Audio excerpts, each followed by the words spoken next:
जय राम जी की मित्रों, कैसे हैं आप सब।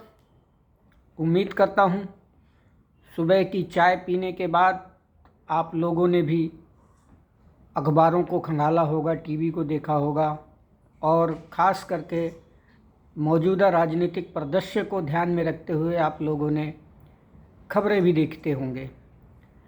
आज मैं आप सब लोगों को राष्ट्रीय स्वयंसेवक संघ की बनने की कहानी और उसकी आइडियोलॉजी से जुड़ी हुई कहानी को आप सबके साथ साझा करूंगा। ये बड़ी रोचक है और ये लगभग 3-4 पार्ट में रहेगा। Part 1, part 2, part 3, part 4, part 5, जो भी जितना भी बन सके। तो चलिए शुरू करते हैं। राष्ट्रीय स्वयंसेवक संघ यानी आरएसएस, जिसकी नर्सरी से भारत के मौजूदा प्रधानमंत्री नरेंद्र मोदी जी आते हैं, जहां से निकले नेता इसी देश के लगभग 10 राज्यों में मुख्यमंत्री हैं और 16 राज्यों में राज्यपाल हैं। चुनावों में टिकट मिलना, मंत्री बनना या मुख्यमंत्री की ताजपोशी होना, इन सब के पीछे आरएसएस पर आरोप लगता रहा है और कहीं ना कहीं ये सत्य भी है कि इसका रिमोट कंट्रोल इसी संगठन के हाथ में है। चलिए अब हम थोड़ा सा इतिहास में जाते हैं। आरएसएस के बनने की पृष्ठभूमि को मैं साझा करता हूँ। बहुत कम लोगों को पता होगा, ख़ास करके जो आजकल किताबें नहीं पढ़ते हैं। ये उन युवा पीढ़ी के लोगों के लिए बहुत महत्वपूर्ण सीरीज साबित होगी जो बच्चे आजकल किताबें पढ़ना त्याग चुके हैं। वैसे कहते हैं कि अगर एक किताब आप पढ़ते हैं तो आपकी उम्र में 40 साल का इजाफा हो जाता है, क्योंकि जिस व्यक्ति ने किताब लिखी है उस किताब में वो अपना 40 साल का तजुर्बा उसमें साझा करता है। तो इस हिसाब से अगर आप साल में एक किताब पढ़ते हैं तो इसका मतलब आप 40 + 1 यानी कि 41 साल का जीवन आप जी चुके होते हैं। तो मैं सभी युवा पीढ़ी से कहूँगा कि आप लोग ज़्यादा से ज़्यादा किताबें पढ़िए और अगर आप लोगों का राजनीति में इंटरेस्ट है तब तो और भी ज़्यादा आप लोगों को राजनीतिक परिदृश्य से जुड़ी हुई किताबें, अपने इतिहास से जुड़ी हुई किताबों को ज़रूर पढ़ना चाहिए। खैर, साल 1919 पहले विश्व युद्ध के बाद ब्रिटेन ने ऑटोमन साम्राज्य के टुकड़े टुकड़े कर दिए। अंग्रेज़ों ने तुर्की के खलीफा यानी मुसलमानों के सबसे बड़े धार्मिक नेता को सत्ता से हटा दिया था। इसका दुनिया भर के मुसलमानों ने विरोध किया था। उस समय गुलाम भारत के मुसलमान भी अंग्रेज़ों के खिलाफ सड़कों पर उतर गए। मैं ऐसा क्यों कह रहा हूँ, क्योंकि ये 1919 की मैं स्टोरी बता रहा हूँ, क्योंकि तब हमारा देश अंग्रेज़ों का गुलाम था। शौकत अली और मोहम्मद अली नाम के ये 2 भाई थे जिन्होंने लखनऊ में ब्रिटिश हुकूमत के खिलाफ मोर्चा खोल दिया और इसे नाम दिया गया था खिलाफत आंदोलन। मकसद था खलीफा को तुर्की के सिंहासन पर दोबारा बैठाना। जल्द ही देश के मुसलमान इस आंदोलन से जुड़ना शुरू हो गए। ये वो दौर था जब जलियांवाला बाग हत्याकांड ऑलरेडी हो चुका था। 1919 की ही बात है और 1919 में ही जलियांवाला बाग हत्याकांड हुआ था। पंजाब में मार्शल लॉ लगा हुआ था देश भर में रोलैट एक्ट यानी बिना मुकदमा चलाए किसी को जेल में बंद करने की जो ब्रितानी हुकूमत की नीतियों का विरोध हो रहा था, इसलिए क्योंकि ये अंग्रेज़ों की हुकूमत के जो महत्वपूर्ण कानून थे। एक तो वो रोलैट एक्ट था जिसमें ये साफ था कि उन पर किसी प्रकार का कोई मुकदमा नहीं चलेगा और उन्हें पता नहीं कब तक जेल में बंद रखा जाएगा। उसका नाम रोलैट एक्ट था। तो इसी रोलैट एक्ट के खिलाफ जो ब्रिटिश हुकूमत थी उसकी इसी नीति का विरोध भी चल रहा था। 4 साल पहले यानी 1919 से 4 साल पहले साउथ अफ्रीका से लौटे महात्मा गांधी, याद करिए 1915 में महात्मा गांधी जी भारत लौटे थे, अंग्रेजों के खिलाफ एक बड़े आंदोलन की तैयारी में जुटे हुए थे। खिलाफत आंदोलन को उन्होंने एक मौके के रूप में देखा कि इसके जरिए हिंदुओं और मुसलमानों को एक मंच पर लाया जा सकता है। गांधी ने एक नारा भी दिया था, जिस तरह हिंदुओं के लिए गाय पूज्य है उसी तरह मुसलमानों के लिए खलीफा। डॉक्टरी पढ़कर नए नए कांग्रेसी बने नागपुर के केशव बलिराम हेडगेवार को गांधी का यह फैसला सही नहीं लगा।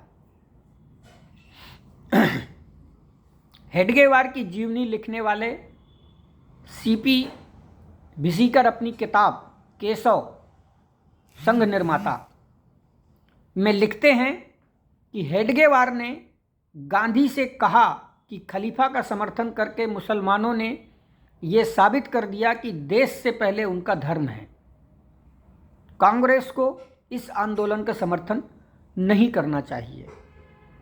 ये हेडगेवार की विरोध था। हालांकि गांधी ने हेडगेवार की बात नहीं मानी और खिलाफत आंदोलन के समर्थन की घोषणा कर दी। ना चाहते हुए भी हेडगेवार इस आंदोलन से जुड़े रहे और उग्र भाषण देने की वजह से अगस्त 1921 से जुलाई 1922 तक जेल में भी रहे। और चूँकि मेरा फ्लुएंट जो है वो बीच बीच में 1900 की जगह 2000 निकलता है, तो इसको ध्यान मत दीजिएगा। अगस्त 1921 खिलाफत आंदोलन केरल पहुंचा। यहाँ के मालाबार इलाके में मुसलमानों और हिंदू जमींदारों के बीच काफ़ी झड़पें हुईं, जो जल्दी ही एक बड़े दंगे में तब्दील हो गई। इस दंगे में 2000 से ज़्यादा लोगों की जानें गईं। डॉक्टर भीमराव अंबेडकर ने इस दंगे का जिक्र करते हुए अपनी किताब थॉट्स ऑन पाकिस्तान में लिखा। वो किताब मेरे पास है और मैं उसे पढ़ भी रहा हूँ और लगभग ऑलमोस्ट पूरी भी हो चुकी है। उसमें लिखा है, इस विद्रोह का मकसद ब्रिटिश हुकूमत को ख़त्म कर इस्लाम राज की स्थापना करना था। तब जबरन धर्म परिवर्तन कराए गए, मंदिर ढाए गए, महिलाओं के साथ बलात्कार हुए। अंबेडकर ने खिलाफत आंदोलन पर सवाल उठाते हुए लिखा, यही गांधी की हिंदू मुस्लिम एकता कायम करने की कोशिश है। क्या फल मिला इस कोशिश का, ये उनका सवाल था। कांग्रेस अध्यक्ष रहीं एनी बेसेंट। दंगों के बाद मालाबार गईं। उसके बाद उन्होंने एक अखबार में आर्टिकल लिखा और उनका जो लिखा हुआ शब्द है वो मैं पढ़ के आपको सुनाता हूँ। अच्छा होता अगर महात्मा गांधी मालाबार जाते, वे अपनी आँखों से उस भयावहता को देख पाते जो उनके प्रिय भाइयों मोहम्मद अली और शौकत अली ने खड़ी की है। 2 साल बाद यानी 1923 में नागपुर में सांप्रदायिक दंगा शुरू हुआ। कलेक्टर ने हिंदुओं की झांकियों पर रोक लगा दी। हेडगेवार को उम्मीद थी कि कांग्रेस इसके विरोध में आवाज़ उठाएगी, लेकिन ऐसा नहीं हुआ। खिलाफत आंदोलन और मालाबार हिंसा से नाराज हेडगेवार के मन में अब हिंदुओं के लिए अलग संगठन तैयार करने का ख्याल आने लगा। तब देश में हिंदू महासभा का गठन हो चुका था। हेडगेवार के मेंटर रहे डॉक्टर बीएस मुंजे हिंदू महासभा के सचिव हुआ करते थे। कुछ समय के लिए हेडगेवार हिंदू महासभा से भी जुड़े हुए थे, लेकिन उन्हें यह संगठन रास नहीं आया। हेडगेवार का मानना था कि हिंदू महासभा राजनैतिक महत्वाकांक्षाओं के लिए हिंदू हितों से समझौता कर लेगी। उन दिनों नागपुर सेंट्रल प्रोविंस की राजधानी हुआ करता था अंग्रेजों के ज़माने में। अंग्रेजों ने भारत के दूसरे हिस्सों को नापने के लिए नागपुर को 0 माइल पॉइंट बनाया हुआ था। आज भी 0 माइल एक स्तंभ और 4 घोड़ों की प्रतिमाएं नागपुर में उस जगह पर उपस्थित हैं। तारीख 27 सितंबर 1925 उस दिन विजयादशमी थी। हेडगेवार ने 5 लोगों के साथ अपने घर में एक बैठक बुलाई और कहा कि आज से हम संघ शुरू कर रहे हैं।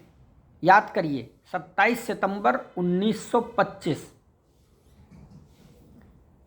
बैठक में हेडगेवार के साथ विनायक दामोदर सावरकर के भाई Ganesh Savarkar, doctor BS Munje, LV Paranjpe और बीबी थोलकर शामिल हुए थे। 17 अप्रैल 1926 को हेडगेवार के संगठन का नामकरण हुआ राष्ट्रीय स्वयंसेवक संघ यानी कि आरएसएस। तो ये आरएसएस के निर्माण की नींव की कहानी थी। अब इससे आगे हम जानेंगे और वो कहानी होगी केशव बलीराम हेडगेवार जी की। नागपुर के एक वैदिक ब्राह्मण परिवार में 1 अप्रैल 1889 को जन्मे केशव बलीराम हेडगेवार के पूर्वज आंध्र प्रदेश, जो अब तेलंगाना में शामिल हुआ है, के कंदकुर्ती गांव से बिलोंग करने वाले थे।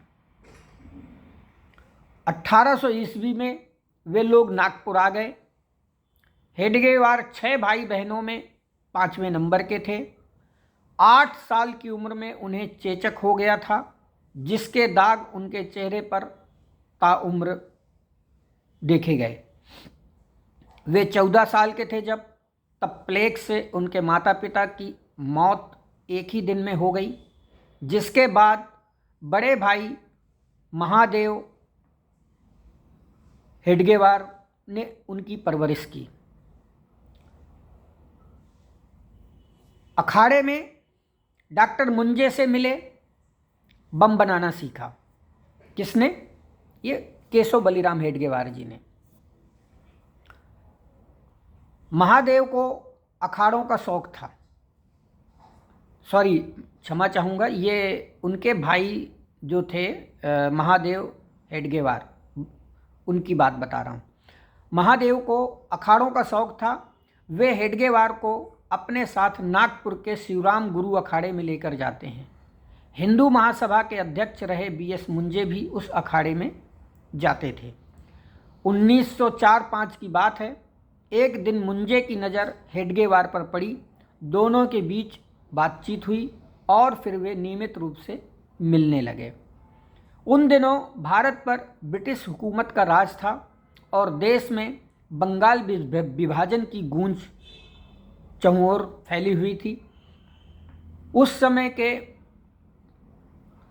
जो माहौल हुआ करते थे, उन माहौल पर अभी मौजूदा एक सीनियर जर्नलिस्ट हैं विजय त्रिवेदी जी ने अपनी एक किताब है संघम शरणम गच्छामि में लिखते हैं, मुंजे अपने घर बुलाकर हेडगेवार को बम बनाने की ट्रेनिंग देते थे।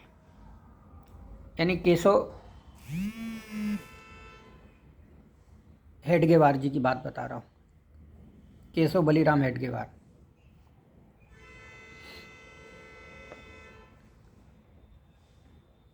उन्नीस सौ 1906 की बात है। कांग्रेस का राष्ट्रीय अधिवेशन कलकत्ता, जो अब कोलकाता में परिवर्तित हुआ है, मैं उसकी एक स्टोरी बताना ज़रूरी समझता हूँ, क्योंकि वो भी एक केशव बलिराम हेडगेवार जी के जीवन चरित्र से जुड़ी हुई महत्वपूर्ण घटना है। कि एक भाषण सुनकर बाल गंगाधर तिलक के फैन हो गए थे उस समय हेडगेवार जी। तो कांग्रेस का राष्ट्रीय अधिवेशन कलकत्ता में चल रहा था। अधिवेशन से लौटने के बाद बाल गंगाधर तिलक ने नागपुर में एक भाषण दिया। उस वक्त हेडगेवार भी वहाँ पर मौजूद थे। तिलक के भाषण की छाप हेडगेवार के मन में इस कदर पड़ी कि वे केसरी और मराठा में नियमित रूप से उनके लेखों को पढ़ने लगे। उनके मन में बाल गंगाधर तिलक से मिलने की ललक उठने लगी। कुछ दिनों बाद डॉक्टर मुंजे ने हेडगेवार को तिलक से मिलवाया। उन दिनों क्रांतिकारी और गदर पार्टी के संस्थापकों में से एक पीएस खान खोजे बांधव समाज नाम से एक छोटा सा संगठन चलाते थे।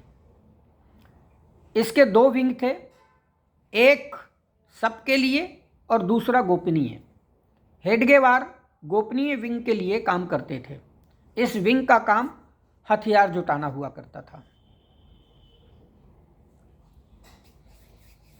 एक और जिक्र, वंदे मातरम आंदोलन के चलते स्कूल से क्यों बर्खास्त किए गए थे हेडगेवार। उन दिनों बांधव समाज वंदे मातरम की मुहिम चल रही थी और वो मुहिम के तहत हेडगेवार अपने स्कूल में इस अभियान को लीड कर रहे थे। जब अंग्रेज़ों को इस बात का पता चला तो स्कूल मैनेजमेंट ने वंदे मातरम गाने पर रोक लगा दी। शिक्षकों ने हेडगेवार को चेतावनी दी कि वे वंदे मातरम ना गाएं, लेकिन हेडगेवार नहीं माने, जिसके बाद उन्हें स्कूल से बर्खास्त कर दिया गया। एक और घटना है, पुलिस थाने में बम फेंकना। इस पर अंग्रेज़ों की नज़र से कैसे वो बच निकले, ये बड़ी रोचक घटना है। आइए जानते हैं। आरएसएस विचारक और राज्यसभा सांसद राकेश सिन्हा अपनी किताब बिल्डर्स ऑफ मॉडर्न इंडिया में लिखते हैं, 1908 की बात है।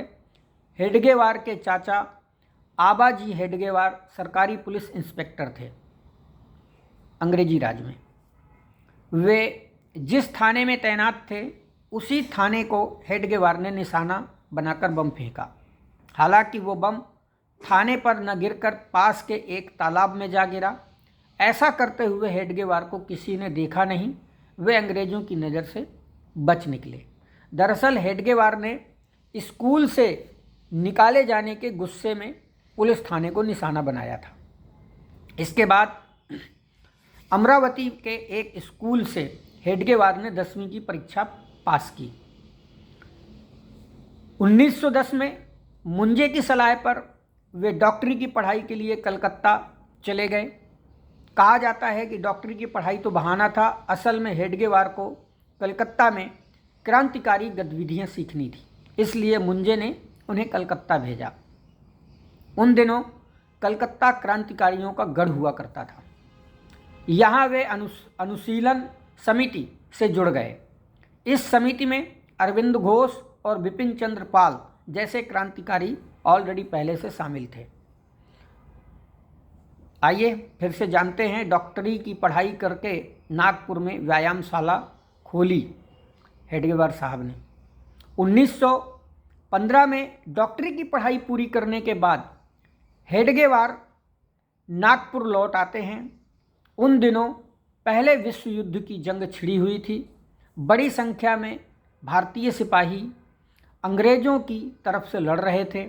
हेडगेवार का कहना था कि इन सिपाहियों और युवाओं को कोई यह समझाने वाला नहीं है कि वे गलत कर रहे हैं।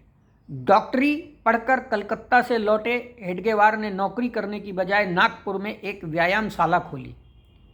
यहाँ वे युवाओं को व्यायाम के साथ साथ उनके बीच ज्वलंत मुद्दों पर डिबेट कंपटीशन कराते थे। आरएसएस हेडक्वार्टर के नज़दीक आज भी वो व्यायामशाला है। उनकी सोच में ये शामिल था कि कुछ बड़ा करना है तो बड़े संगठन से जुड़ना होगा, और फिर वो कांग्रेस में शामिल हो जाते हैं।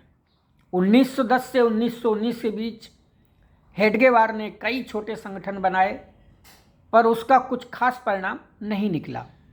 तब हेडगेवार ने तय किया कि नया संगठन बनाने के बजाय कांग्रेस से जुड़कर काम करना बेहतर होगा। 1919 में वे कांग्रेस के एक्टिव मेंबर बन गए। उस साल कांग्रेस के अमृतसर अधिवेशन में उन्होंने भाग भी लिया। अगले साल यानी 1920 में हिंदूवादी नेता एलवी परांजपे ने भारत स्वयंसेवक मंडल शुरू किया। इस संगठन का काम था कांग्रेस के अधिवेशनों के लिए ज़्यादा से ज़्यादा युवाओं को जुटाना। हेडगेवार भी इस संगठन से जुड़ गए। इसी बीच 31 जुलाई 1920 को बाल गंगाधर तिलक जी का निधन हो जाता है। इसी साल नागपुर में कांग्रेस का राष्ट्रीय अधिवेशन होना था और तिलक जी को इस अधिवेशन की अध्यक्षता करनी थी। उनके निधन के बाद नए अध्यक्ष के लिए हेडगेवार और मुंजे पुडुचेरी गए, जिसे पांडुचेरी भी कहते हैं। उन दिनों क्रांतिकारी अरविंद घोष वहीं रहते थे। दोनों ने अरविंद घोष से कांग्रेस अधिवेशन की अध्यक्षता करने का आग्रह किया, पर घोष ने इनकार कर दिया।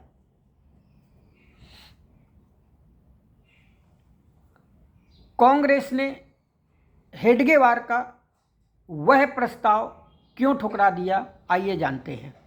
दिसंबर 1920 सी विजय राघवाचारी की अध्यक्षता में नागपुर में कांग्रेस का अधिवेशन हुआ। इसमें करीब 3000 कार्यकर्ता, 15,000 डेलीगेट्स और हजारों लोग शामिल हुए। परांजपे और हेडगेवार को अधिवेशन में डेलीगेट्स के रहने और खाने की व्यवस्था करने की जिम्मेदारी मिली हुई थी। उस अधिवेशन में हेडगेवार ने विषय नियामक समिति का प्रस्ताव दिया, जिसे ठुकरा दिया गया। इस प्रस्ताव में हेडगेवार ने पूर्ण स्वतंत्रता की मांग रखी थी। कहा जाता है कि उस दिन से ही हेडगेवार कांग्रेस की लीडरशिप से नाराज रहने लगे थे। एक और रोचक बात, भाषण देने का कोई मौका नहीं छोड़ते थे हेडगेवार। हेडगेवार को भाषण देना बहुत पसंद था। वे भाषण देने का कोई भी मौका कभी नहीं छोड़ा। 1921 में उन्होंने महाराष्ट्र के कटोल और भरतवाड़ा में भाषण दिया। इसको लेकर अंग्रेज़ों ने उन पर देशद्रोह का मुकदमा ठोक दिया। सीपी भिसीकर अपनी किताब में एक हिस्से का जिक्र करते हुए लिखते हैं, अदालत में हेडगेवार ने सरकारी वकील से पूछा, क्या वाकई संसार में ऐसा कोई कानून है जो एक देश को दूसरे देश पर सत्ता जमाने का अधिकार देता है? यदि यह सच है कि एक देश को दूसरे देश पर अपनी सत्ता थोपने का अधिकार नहीं है, तो आप बताइए कि अंग्रेज़ों को हिंदुस्तान की जनता पर हुकूमत करने या हुकूमत चलाने का अधिकार किसने दिया? जज ने हेडगेवार को 2000 रुपये की जमानत पर रिहा करने की बात कही, लेकिन उन्होंने जमानत राशि जमा करने से इनकार कर दिया। इसके बाद हेडगेवार को 1 साल जेल की सज़ा हुई। जुलाई 1922 में जेल से निकलने के बाद हेडगेवार के स्वागत के लिए एक सभा आयोजित की गई, जिसमें मोतीलाल नेहरू भी शामिल हुए थे। इसी साल हेडगेवार को प्रदेश कांग्रेस का ज्वाइंट सेक्रेटरी बनाया गया। उन दिनों कांग्रेस वॉलंटियर्स के लिए हिंदुस्तानी सेवा दल चलता था। हेडगेवार को इसमें अहम जिम्मेदारी मिली। हालांकि वे अपने इस रोल से बहुत ज़्यादा खुश नहीं थे। जेल से लौटने के बाद हेडगेवार कुछ अलग करना चाहते थे। खिलाफत आंदोलन, मालाबार हिंसा और नागपुर दंगे के बाद आखिरकार 1925 में उन्होंने संघ की नींव रखी। हेडगेवार ने संघ से युवाओं को जोड़ने के लिए शाखा की शुरुआत की। शाखा यानी ऐसी जगह जहां संघ के मेंबर्स खेल कूद और अपनी एक्टिविटीज करते हैं। शुरुआती दिनों में संघ की शाखा में रविवार को ट्रेनिंग और मार्च होता था, जबकि गुरुवार और रविवार को राष्ट्रीय विषयों पर चर्चा होती थी। कुछ दिनों बाद संघ की बैठकों में आने वाले युवा हेडगेवार से पूछने लगे कि अपने संघ का नाम क्या है। तब हेडगेवार को लगा कि संघ का नाम होना चाहिए। इसके लिए 3 नाम सुझाए गए: राष्ट्रीय स्वयंसेवक संघ, जरीपटका मंडल और भारतोद्धारक मंडल। 25 में से 20 लोगों ने राष्ट्रीय स्वयंसेवक संघ को चुना। 17 अप्रैल 1926 को संघ का नाम राष्ट्रीय स्वयंसेवक संघ यानी कि आरएसएस कर दिया गया। ये दिन सभी युवा पीढ़ी को याद रखना चाहिए। तारीख और साल 17 अप्रैल 1926 को डॉक्टर बलीराम हेडगेवार जी द्वारा स्थापित आज का राष्ट्रीय स्वयंसेवक संघ, उसको नाम मिला था। इसी साल राष्ट्रीय स्वयंसेवक संघ ने रामनवमी के दिन एक बड़ा कार्यक्रम किया। संघ के स्वयंसेवक खाकी शर्ट, खाकी पैंट, खाकी कैप और बूट में नजर आए। ये संघ की शुरुआती यूनिफॉर्म थी। आरएसएस से युवाओं को जोड़ने के लिए शाखा में कबड्डी और देसी खेल शुरू किए गए। हेडगेवार शाखा में आने वाले हर बच्चे से बात करते थे, उनकी पढ़ाई और परिवार का हालचाल जानते थे। जो बच्चा शाखा में नहीं आता, हेडगेवार उसके घर जाकर मिलते और पूछते कि वो आज शाखा में क्यों नहीं आया। इस तरह वे उन बच्चों के परिवारों के साथ भी संबंध जोड़ते गए। हेडगेवार स्कूली पढ़ाई पूरी करने वाले छात्रों को सलाह देते थे कि दूसरे शहर या राज्य में पढ़ने जाओ, वहाँ संघ का काम करो, शाखा की शुरुआत करो। इस तरह छात्रों के जरिए नागपुर के बाहर संघ की शाखा लगने शुरू हो गई। संघ किसी आंदोलन में शामिल नहीं होगा, स्वयंसेवक चाहें तो भाग ले सकते हैं, ऐसा हेडगेवार जी का सोचना था और कहना था। 1929 में हेडगेवार संघ के सरसंघ चालक यानी संघ प्रमुख बने और बालाजी हुद्दार सरकारवाहक यानी कि पहले सरसंघ चालक डॉक्टर हेडगेवार और जो सरकार्यवाह हैं वो बालाजी हुद्दार हुए। सरकार्यवाह संघ में सेकंड पोजीशन की पोस्ट होती है। अब तक 6 संघ प्रमुख हुए हैं। अभी मोहन भागवत संघ प्रमुख हैं और दत्तात्रेय होसबोले सरकार्यवाह। 1930 में महात्मा गांधी ने अंग्रेजों के नमक कानून के खिलाफ सविनय अवज्ञा आंदोलन की शुरुआत की। तब संघ के स्वयंसेवकों ने हेडगेवार से पूछा कि आंदोलन में शामिल होना चाहिए या नहीं। कुछ स्वयंसेवकों ने संघ की ड्रेस में भगवा ध्वज लेकर आंदोलन में शामिल होने की इच्छा जताई। हेडगेवार ने कहा, आंदोलन जिस बैनर तले हो रहा है वह ठीक है। अगर संघ की ड्रेस में या भगवा ध्वज लेकर कोई शामिल होगा तो विवाद होगा।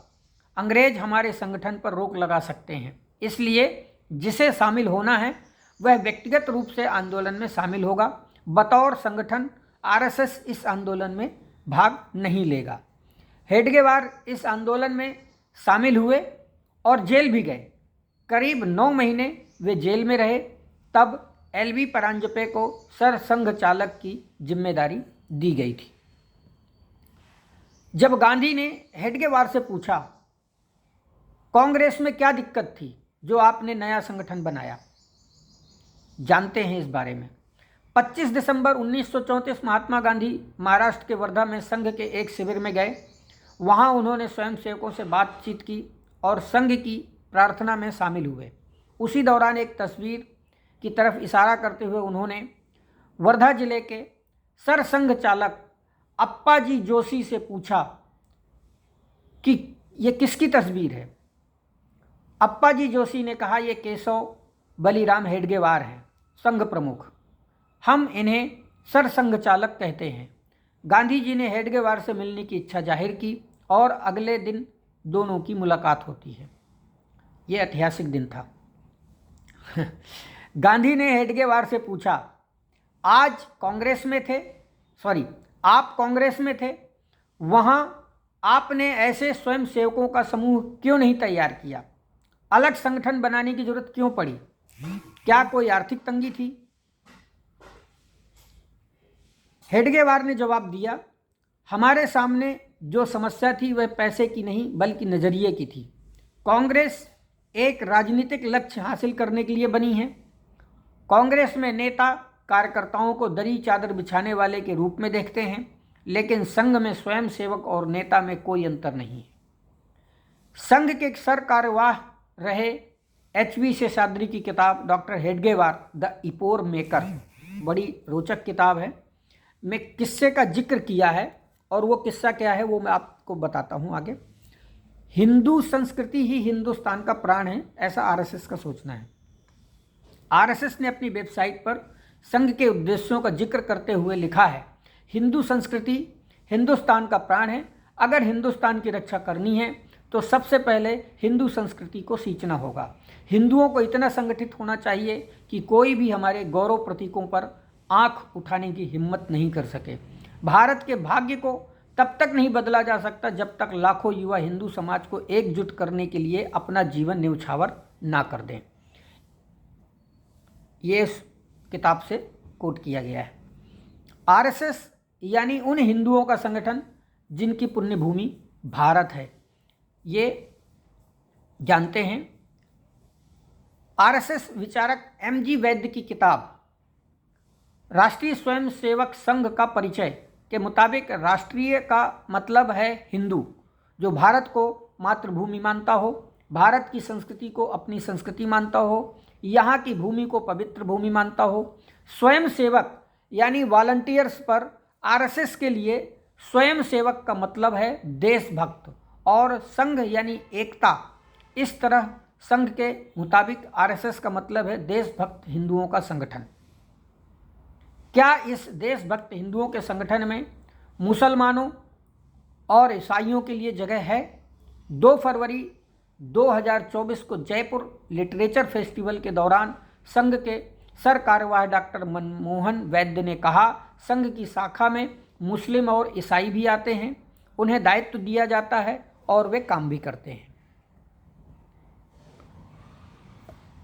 ये मनमोहन वैद्य जी ने कहा था 2024 में कि सिंधु नदी के किनारे रहने वाला हर व्यक्ति हिंदू है, भले ही वो किसी भी पूजा प्रार्थना पद्धति को अपनाता हो। खैर, अंग्रेज चले भी गए तो क्या गारंटी है कि हम आज़ादी की रक्षा कर पाएंगे? ये हेडगेवार जी का प्रश्न था। RSS की ऑफिशियल वेबसाइट के मुताबिक डॉक्टर हेडगेवार अक्सर कहा करते थे, अंग्रेजों के जाने के बाद भी अगर हिंदू एक मजबूत राष्ट्र के रूप में संगठित नहीं हुए तो इस बात की क्या गारंटी है कि हम अपनी आज़ादी की रक्षा कर पाएंगे। एक मजबूत और एकजुट हिंदू समाज न सिर्फ देश की समृद्धि के लिए ज़रूरी है बल्कि भारत के अस्तित्व के लिए भी ज़रूरी है। कल यानी गुरुवार को मैं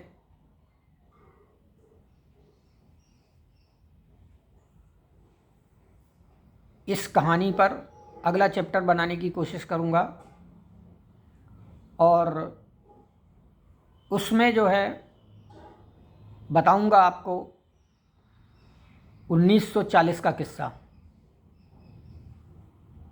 और वो किस्सा होगा RSS प्रमुख केशवराम बलीराम हेडगेवार ने माधव सदाशिव गोलवलकर यानी गुरु जी को एक चिट पकड़ाई। इस चिट पर लिखा था, इससे पहले कि तुम मेरे शरीर को डॉक्टरों के हवाले करो, मैं तुमसे कहना चाहता हूँ कि अब से संगठन को चलाने की पूरी जिम्मेदारी तुम्हारी होगी। इस कहानी को हम बहुत जल्दी अगले एपिसोड में पढ़ेंगे। तब तक के लिए आप सबको पुनः राम राम। जय हिंद, जय भारत। धन्यवाद।